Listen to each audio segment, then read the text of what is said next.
Bună, Robert! Bună, Ligia! Ți-amintești că m-ai întrebat recent ce mașini aș alege pentru garajul meu, 3 la număr? Da, le știu perfect. Bun. Aceeași întrebare o am și eu pentru tine. Ce mașini ai alege pentru garajul tău, da? Dar să fie neapărat 3 categorii diferite, adică un SUV, o berlină și la fel un cabrio. Păi, aș începe cu o mașină daily, pe care o să o folosesc mai mult în București. Și deși e o mașină mare, e utilă pentru București și aș alege, spre exemplu, un X6 sau un Porsche Cayenne Coupe, o mașină pe care să poată să o conducă și soția, să-i facă și ei.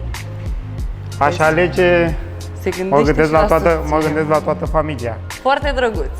Aș alege o mașină și pentru drumuri mai lungi, pentru concedii. Mi-ar plăcea să am în garaj un S-Class sau un BMW Seria 7, care să fie așa mai pe confort și siguranță. Dar mi-ar plăcea să am și un cabrio în garaj, la fel cum ai ales și tu, probabil din când în când ore. Și frumoasă, într-adevăr, dar și sportivă. Da, mi-ar plăcea chiar și o culoare nebună, galbenă, portocalie, exact. Verde, deci? Habar n-am. Mi-ar plăcea și Porsche, cabrio, n-aș alege neapărat 911, mi-ar plăcea și mai mică, probabil și un Boxster. Mi-ar plăcea și un, dacă vorbim de un supercar, mi-ar plăcea și un Ferrari Portofino.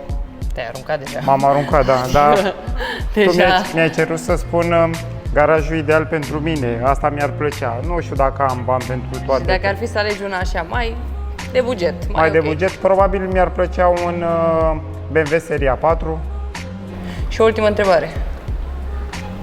Ce alegi între Mercedes și BMW? BMW. Aș alege. Un fan BMW. Mai pot să zic eu ceva acum? Ce să mai zic?